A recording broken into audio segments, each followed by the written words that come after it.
Operation சிந்தூரை தொடர்ந்து எல்லையில் அத்துமீறி தாக்குதல் நடத்தும் பாகிஸ்தானுக்கு தொடர்ச்சியாக பதிலடி கொடுத்து வருகிறது இந்திய ராணுவம். பாகிஸ்தான் ட்ரோன்களையும் ஏவுகணைகளையும் இந்தியாவை நோக்கி வீசியிருக்கிறது. பாகிஸ்தான் ஏவிய இந்த ட்ரோன்களையும் ஏவுகணைகளையும் இந்திய வான் பாதுகாப்பு கட்டமைப்பு வானிலையை சிதறடித்திருக்கிறது. அதே வேளையில் இந்திய இராணுவமும் பாகிஸ்தானுக்குள் ட்ரோன்களை ஏவி தாக்குதலை நடத்தியிருக்கிறது. அப்படி இந்திய இராணுவம் ஏவிய ஹரோப் ட்ரோன்கள் பாகிஸ்தானுக்கு பெரும் அச்சத்தை ஏற்படுத்தி இருக்கிறது. இந்த ஹரோப் ட்ரோன்கள் இஸ்ரேல் தயாரிப்பு ட்ரோன்களாகும்.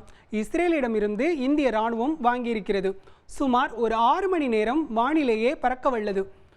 25 கிலோ எடை கொண்ட வெடிப்பொருட்களை சுமந்து செல்லும் இந்த ட்ரோன் ஒரு தற்கொலைப்படை தாக்குதலை நடத்தும் ட்ரோன் ஆகும். ஆம், சுமந்து செல்லும் வெடிப்பொருளோடு எதிரியின் இலக்கில் விழுந்து வெடித்து பெரும் நாசத்தை விளைவிக்கும்.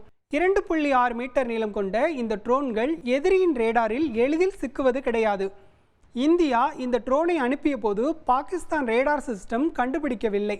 மாறாக பாகிஸ்தானின் லாகூரில் சீன பாதுகாப்பு கட்டமைப்பு மீதே இந்த ட்ரோன்கள் தாக்குதலை நடத்தியிருப்பதாக தகவல்கள் வெளியாகியிருக்கிறது. லாகூரில் சீன தயாரிப்பு வான் பாதுகாப்பு கட்டமைப்பை தகர்த்தது இந்த ட்ரோனே என்று தகவல் வெளியாகியிருக்கிறது. இந்த ஹரோப் ட்ரோன்கள் ஒரு கழுகை போல செயல்படும். அதாவது ஒரு எதிரியின் இலக்கை துல்லியமாக கணித்து அதில் தாக்குதல் நடத்தும். ஹரோப் ட்ரோன்களை சுட்டு வீழ்த்தியிருப்பதாக பாகிஸ்தான் இராணுவம் தெரிவிக்கிறது.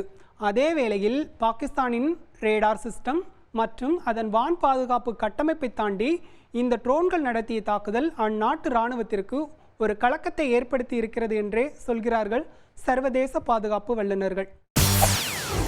செய்திகளை உடனுக்குடன் தெரிந்து கொள்ள உடனே சப்ஸ்கிரைப் பண்ணுங்க.